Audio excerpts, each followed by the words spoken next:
Buenas tardes a todos y a todas, bienvenidos a nuestras charlas de los jueves de la asociación AFDA.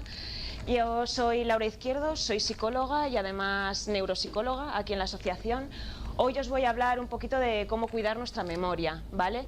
Os voy a pasar diferentes diapositivas, voy a empezar hablando un poquito de qué es esto de la neuropsicología, qué es lo que hacemos, qué es lo que podemos aportar a las personas que vienen a consulta y a partir de ahí ver un poquito qué evolución ha habido a lo largo de estos últimos años para que a día de hoy nos encontremos con que la población mayor y no tan mayor se esté encontrando con dificultades en la memoria y en otras capacidades, que cada vez pues vienen más personas con estas cositas, ¿no?, a consulta. Luego ya hablaré antes de empezar a hablar de la memoria tal cual, hablaré de otra capacidad muy importante y muy relacionada con la memoria, que es la atención, nuestra capacidad de atención, ¿no? Veremos que están muy conectadas y que casi la una no puede estar sin la otra, ¿no? Y para terminar os daré pequeñas pautas o pequeños ejercicios que podemos realizar en nuestro día a día en casa para un poquito fortalecer la memoria y trabajarla, no sobre todo estar activos, que es lo importante. Además luego sí, ya me gustaría que participarais vosotros, que comentarais, que me dijerais, bueno, si no son preguntas complicadas sobre todo. Entonces, vamos a ello. ¿Qué es la neuropsicología? Es una ciencia interdisciplinar que recoge tanto aportaciones de lo que es la neurología como de la psicología. Por eso yo también en un inicio, en mi base es de psicología, porque lo que nos interesa es estudiar lo que es la base neurológica de los procesos psíquicos, centrándonos en la descripción, evaluación, control, tratamiento, rehabilitación y prevención de pacientes con lesiones encefálicas u otras patologías. O sea, yo en consulta me puedo encontrar con pacientes que tienen lesiones cerebrales, lesiones ya a nivel más cerebral, o diferentes enfermedades o trastornos que también afectan a determinadas capacidades que tenemos, ¿vale? Sobre todo es un trabajo interdisciplinar con otros profesionales, por eso yo desde aquí, desde la asociación, trabajo también de la mano con otros terapeutas o con otras personas que trabajan y que vosotros mismos podéis conocer. No solo es las sesiones que puedan tener conmigo los socios, sino también estamos siempre de la mano y hablando entre nosotros para que todo el proceso terapéutico vaya de la mejor manera posible, ¿vale? Las dos grandes áreas de la neuropsicología son, por un lado, la evaluación y por otro lado, la rehabilitación de la persona. En la evaluación neuropsicológica, ¿cuál es el objetivo principal? Es el conocimiento de la naturaleza y funcionamiento de los procesos cognitivos, cómo se conectan entre sí, cómo se interrelacionan y cómo eso también tiene relación con la conducta, con nuestras emociones y en general con nuestro desempeño diario. Todo al final está conectado, somos personas, tenemos muchas cosas nuestras. Y al final todo se conecta para llegar a un mejor funcionamiento en nuestra vida diaria. En cuanto a algo falla, algo está pasando y por lo tanto eso es lo que podemos trabajar, ¿vale? Aparte, la evaluación también nos permite explorar las desviaciones ya más patológicas de esas funciones psíquicas en relación a lo que se diría una norma, una base, ¿no? Y comprender cómo esos procesos neurológicos y psicológicos están implicados o están relacionados y hacer un análisis de esas repercusiones neuropsicológicas en función de la severidad de la patología o en función de la problemática que nos estemos encontrando. Al final, una evaluación es como lo que se llama una historia clínica de todo lo que es la persona en sí, de las capacidades sobre todo actuales, buenas, porque sobre todo nos interesa cómo es la capacidad actual de la persona. Si trabajamos con las capacidades que ha tenido en un momento dado, no estamos haciendo nada, ¿vale? Sobre todo es estar muy conscientes de cuáles son nuestras capacidades para poder trabajarlas, conocernos a nosotros mismos al fin y al cabo, ¿no? La rehabilitación neuropsicológica. En la rehabilitación lo que hacemos son, o lo que hago en este caso, son recomendaciones porque igual en algunos momentos se necesitan exploraciones un poquito más profundas, ya a nivel de resonancias magnéticas, de TACs, ya de cara a los médicos, a los neurólogos, que son los que se encargan de esto, o incluso derivaciones a psiquiatría o temas de medicación, porque todo esto influye, quieras o no, y sobre todo también recomendaciones a la hora de realizar un programa terapéutico. Por eso lo que hemos dicho, ¿no? Me pongo muy en contacto con los terapeutas para que todos llevemos el mismo camino, porque si uno va por un lado y otro va por el otro, no hacemos nada, ¿vale? Sobre todo lo que nos interesa, el objetivo final es que esa persona se pueda reinsertar de la manera más funcional, que al final pueda llevar una vida lo más normalizada posible dentro de estos déficits que se ha podido encontrar a día de hoy o que tiene ahora mismo, ¿no? Sobre todo la rehabilitación, como cualquier otra rehabilitación, que esto se ve mucho más en rehabilitaciones físicas, ¿no? Cuando tenemos una lesión, cuando tenemos una rotura, hay una rehabilitación posterior de esa lesión en la gran mayoría de los casos. ¿Qué pasa cuando estamos hablando de algo que está en nuestra cabeza, que está en nuestro cerebro? También necesitamos una rehabilitación, ¿no? Y entonces necesitamos que la persona sea un componente activo. Nosotros podemos dar todas las herramientas, prestar toda la ayuda posible, que si luego la persona que tenemos delante no la coge y no se pone a ello y activo, no hacemos nada. Entonces lo importante es ese proceso activo en el cual la persona afectada por una lesión cerebral o enfermedad neurológica trabaja con el profesional, con la familia, con la sociedad en general, con las personas que le rodean, para alcanzar lo que hemos dicho, un grado óptimo de funcionamiento, tanto cognitivo como emocional y como funcional, ¿vale? Lo del grado óptimo lo quiero volver a recalcar, porque muchas veces nos creamos unas expectativas o lo que se dice de quiero estar sano, quiero estar como antes. Igual no es el momento. También hay que ser conscientes de eso. Hay que, pues eso, poner los pies en la tierra y decir, ostras, es que si acabo de tener un ictus, ¿cómo voy a volver a mis funciones previas? Igual volveré, pero no ahora mismo, desde luego. Esto es una carrera de fondo, ¿vale?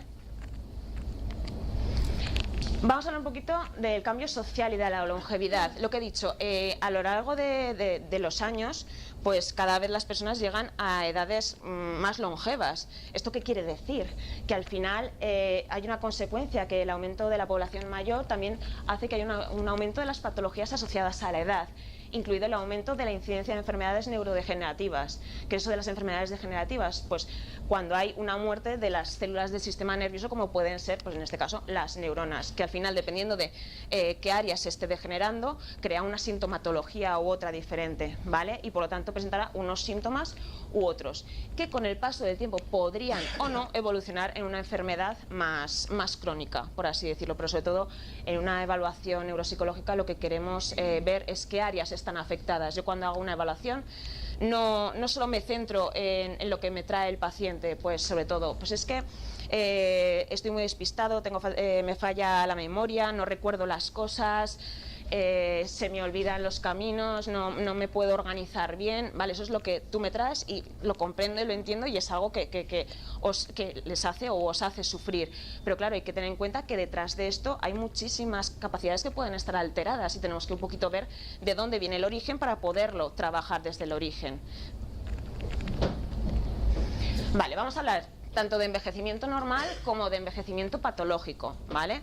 Un envejecimiento normal, por así decirlo, entre comillas, podría ocurrir, y a todos nos pasa, y no solo a personas de una edad elevada, sino a mí en el día a día también me pasa, de decir, ¿y en qué día estoy? Esto que estás rellenando algo, tienes que poner la fecha y dices, pues no sé si estamos a 21, estamos a 20, a jueves, viernes. Bueno, esto es lo que llamo yo tener un pequeño lapsus, que no pasa nada, un pequeño lapsus que te puedes centrar en ese momento y decir, vale, no hay que ponerse nervioso, no pasa nada, a todos nos ocurre tener estos pequeños lapsus de memoria, ¿no?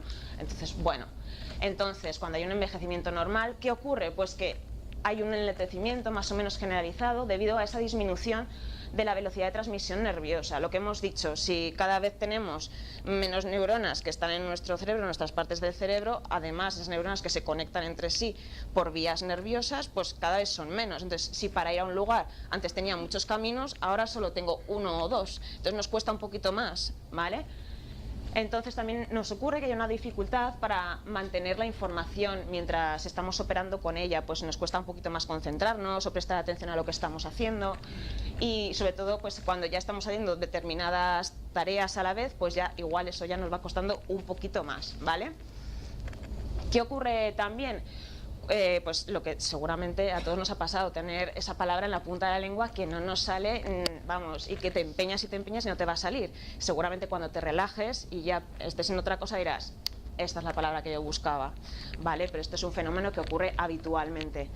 Lo que sí que se ve es que a lo largo de nuestra vida nuestro lenguaje está preservado e incluso incrementado. O sea, quiero decir, esto es lo que se dice que las personas a más edad más sabias son, ¿no? Al final es la experiencia vital de cada uno. Conforme vamos pasando experiencias, conforme tenemos más vivencias, más sabios somos, sobre todo de nosotros mismos, que es lo importante, ¿no? Conocernos a nosotros mismos y cada vez llegar a más porque sabemos más de nosotros.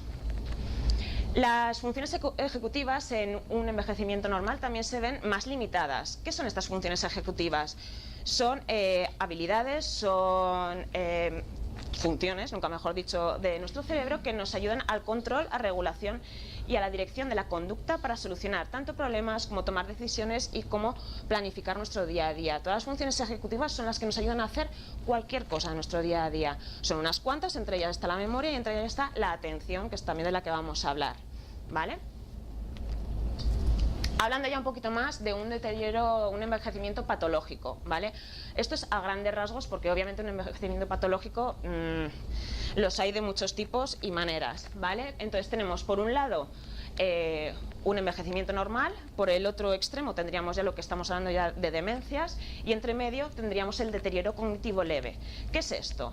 Una disminución mantenida del rendimiento de las funciones intelectuales o cognitivas desde un nivel previo más elevado, ¿no? Esto es un poquito por eso, una disminución cuando tenemos nuestras capacidades un poquito más mermadas por la razón que sea y entonces pues nos cuesta un poquito más, como que teniendo en cuenta también los baremos van mucho en función de la edad. Según la edad que tengas pues tendrás más o menos unas capacidades, pero hay veces que esas capacidades están un poquito por debajo de lo que respecto a tu rango de edad se supone que deberías tener, ¿vale? Y ya la demencia es un síndrome clínico debido a diferentes causas que implica deterioro intelectual respecto de un nivel previo. Es generalmente crónico, pero no necesariamente irreversible ni progresivo. Haciendo un poco en esta frase última, muchas veces cuando hablamos de demencia pensamos siempre pues básicamente en el Alzheimer, que por cierto hoy es el Día Mundial del Alzheimer. Pero claro, no solo es la única demencia que existe, ni la única causa es por una degeneración neuronal. Lo que hemos dicho, podemos tener en un momento dado un accidente cerebrovascular, podemos tener un ictus, podemos tener un derrame y eso en un momento dado hace que nuestras capacidades estén mermadas. Esos síntomas de demencia, eso se puede rehabilitar. O sea, muchas veces cuando una persona tiene un ictus o tiene un derrame, en un momento dado obviamente sus capacidades pues no están como deberían estar, pero luego con rehabilitación, tanto física como de los profesionales que están alrededor de esa persona, llega incluso a volver a tener ese estado previo al del accidente, ¿vale? Entonces la demencia, por lo tanto, implica una afectación de las capacidades funcionales del sujeto, interfiriendo, como siempre, en sus actividades sociolaborales. La atención, una de las capacidades por excelencia y que nos sirve y la usamos en nuestro día a día y a todas horas, ¿no? ¿Qué es esto de la atención y para qué sirve? El objetivo de la atención es limitar la cantidad de información que entra en nuestro sistema para ser procesada y que ayuda además a que no se sature y colapse este sistema. Es decir, ahora mismo estamos en un ambiente más o menos relajado, pero al final tenemos muchos estímulos a nuestro alrededor. No solo estoy yo, sino que tenemos pues el ruido de no sé qué, el soniquete de no sé cuántis, el móvil que me vibra, etc. ¿Vale? La atención que nos permite que estemos focalizados en lo que yo estoy diciendo, espero. Entonces, por lo tanto, estaremos más atentos y esa información nos penetrará en nuestro cerebro. ¿Qué pasa si estamos atentos a otros estímulos de nuestro alrededor? Que obviamente empezamos ya a dividir la atención. Si dividimos la atención ya no estamos al 100% aquí, ya estamos, pues ya empezamos con el 70, con el 50 y ahí bajando, ¿vale? Por supuesto, sin atención no podría ser posible ni el aprendizaje ni la memoria. Si en algún momento de nuestra vida hemos tenido que estudiar algo, que leer algo, que concentrarnos en algo, si no estamos a ello, es imposible. O sea, yo no puedo estar intentando leerme un párrafo, aunque sea de una revista, es que me da igual, o de un anuncio, que si estoy a otra cosa, no me enteraré de la misma media. Esto es lo que yo llamo, lo que se llama la lectura diagonal. Así no estamos prestando atención, por lo tanto es muy complicado retener esa información, ¿vale? Algunos tipos de atención sería pues, la sostenida, la selectiva y la dividida. Cada uno pues, nos permite adaptarnos a la situación en la que nos encontramos en este momento. Y la memoria. Somos quienes somos gracias a lo que aprendemos, a lo que recordamos, y que eso nos ayuda a percibir, a aprender o a pensar. Somos seres humanos, somos seres que nuestros sentidos nos hacen recoger toda la información del medio para procesarla y luego ayudarnos en las diferentes tareas en nuestro día a día, ¿vale? Por lo tanto, la memoria es súper importante a la hora de llevar a cabo todo esto. La memoria es la capacidad de adquirir, de almacenar y de recuperar la información que tenemos a nuestra disposición. Podemos tener mucha disposición, que si no hacemos estas cosas, da igual la que tengamos a nuestra disposición. Sobre todo, no es una capacidad unitaria, se comprende de varios sistemas interconectados y con distintos propósitos, entre ellos la atención de la que hemos hablado, ¿vale? 3 funciones básicas de la memoria: recoger nueva información, organizarla para que tenga un significado y recuperarla cuando necesitamos recordar algo. ¿Cómo se hace esto? En 3 etapas. La etapa número 1 es la codificación.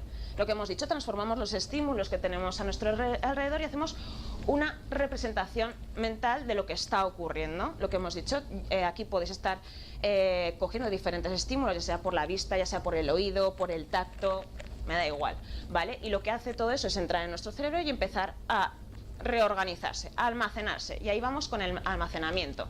Ahí es cuando retenemos todos los datos y los organizamos para usarlos posteriormente. Esto es como el armario y los cajones.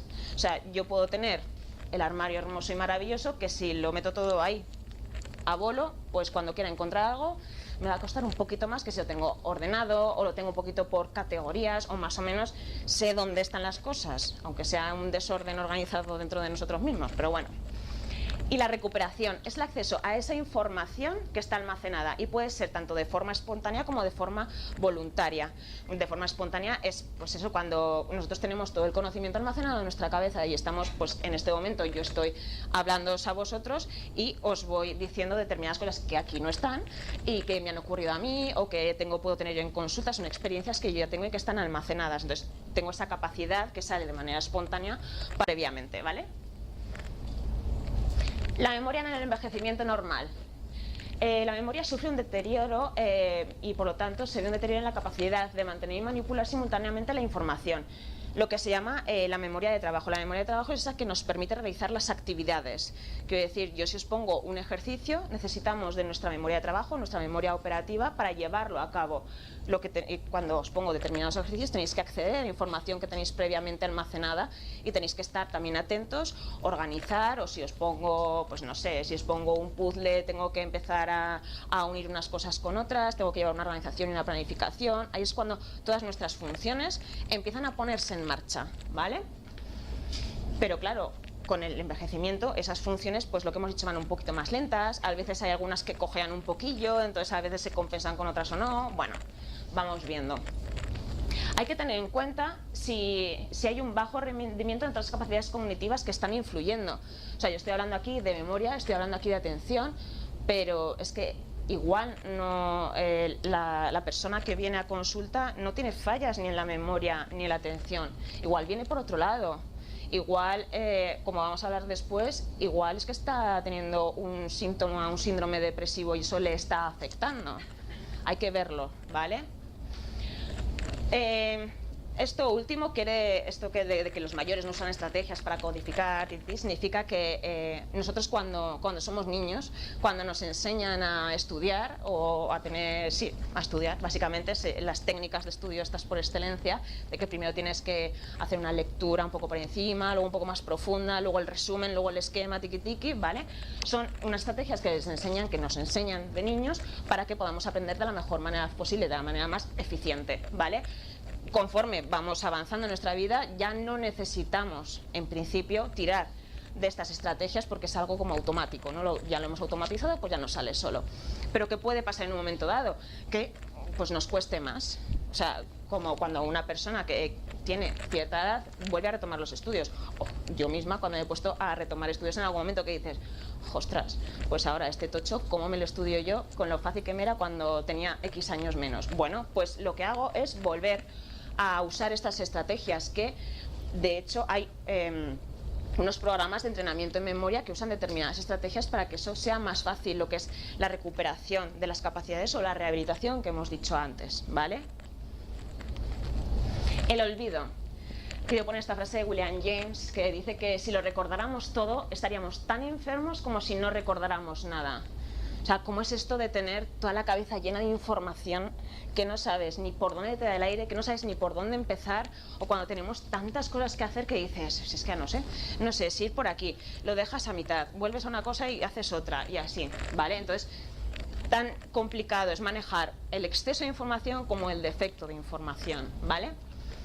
Por lo tanto, el olvido es una incapacidad de recordar nombres, fechas, hechos o conocimientos por saturación de información o por fallos en la recuperación. Puede ser por esas dos vías, ¿no? Causas del olvido hay más, pero bueno, tampoco queda aquí poner una retahíla. Pues puede ser por lesión o degeneración cerebral, ya sea pues eso por una enfermedad de Alzheimer, un síndrome de Korsakoff cuando ya lo tienen los alcohólicos u otras enfermedades degenerativas.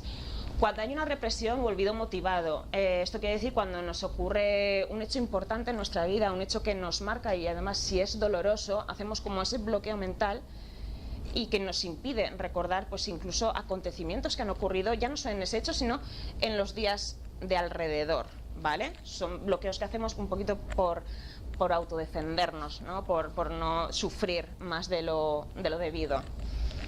Luego puede haber obviamente un olvido por interferencia con otros recuerdos, por falta de procesamiento que hemos dicho, por la falta de atención.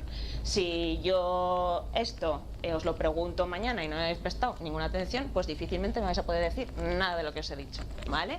O si hay un contexto inadecuado. Ahora lo que hemos dicho, ahora estamos pues en un ambiente relajado, no hay muchos ruidos, podemos prestar atención fácilmente, pero si esto lo sacamos y nos vamos a un parque con los perros, con los niños, con la fuente, con los pájaros, con el no sé qué, pues ya nos empezamos a distraer.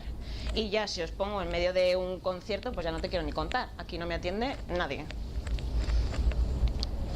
La depresión he querido también hablar de la depresión pues porque estamos en la asociación en la que estamos, ¿no? Entonces, sobre todo porque también muchas personas de las que me vienen aquí a consulta o en otros sitios me vienen con determinada sintomatología que muchas veces se confunde, pero ciertamente la depresión es una causa muy frecuente del deterioro cognitivo, ¿vale?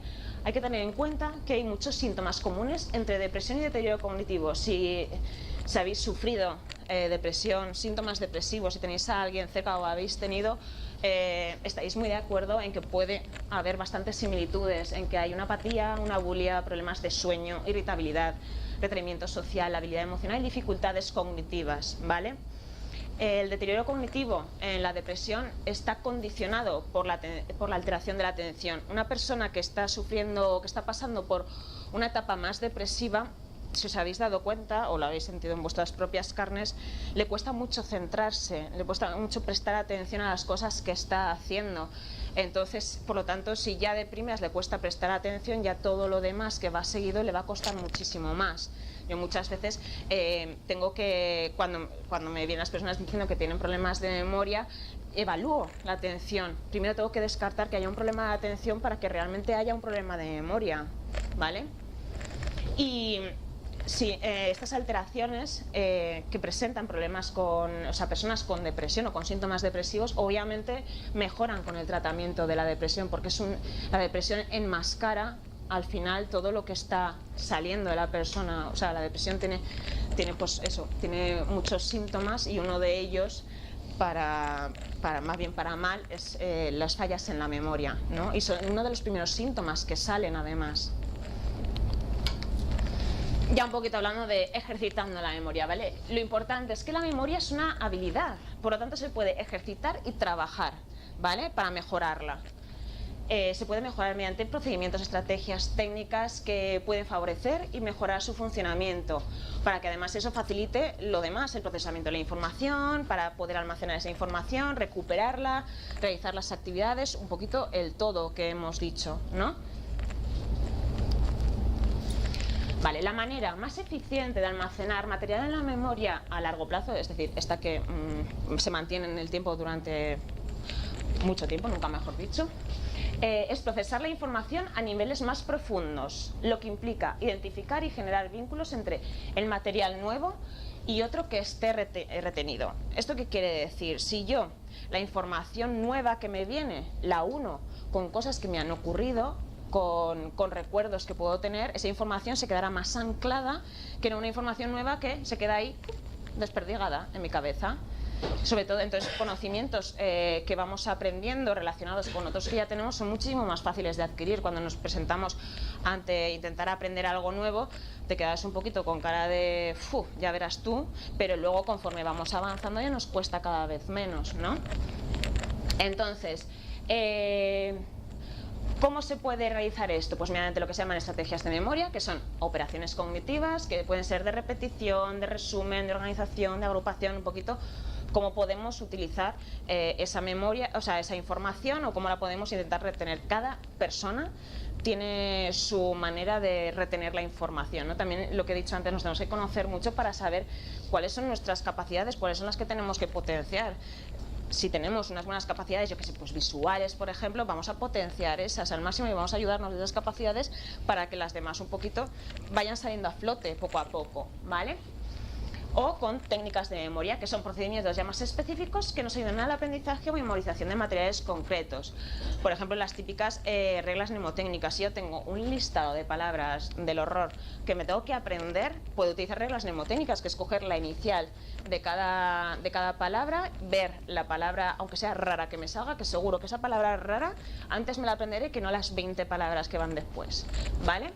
O si no, también lo que podemos hacer es un poco hacer una combinación. Si tengo varias palabras, lo que puedes unirlas con su imagen correspondiente. Las imágenes normalmente se recuperan muchísimo más fácilmente que lo que es una palabra en sí, ¿vale? Y además eso lo que también nos puede hacer es unir. Podemos crear con estas palabras a memorizar una historia, aunque sea una historia un poco incoherente, pero da igual.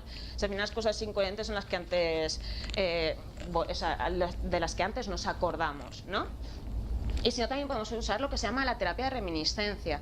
La terapia de reminiscencia lo que hace es ayudarse de los recuerdos que tenemos de nuestra vida propia, de nuestra vida personal, ¿vale? Nosotros somos los expertos en nuestra vida, o sea, nadie nos puede decir que sabe más que nosotros de nosotros que nosotros mismos, ¿no? Por lo tanto, utilizamos nuestros recuerdos, nuestras experiencias, todo lo que hemos vivido, eso lo podemos ir pues apuntando en diarios o sacando en consulta.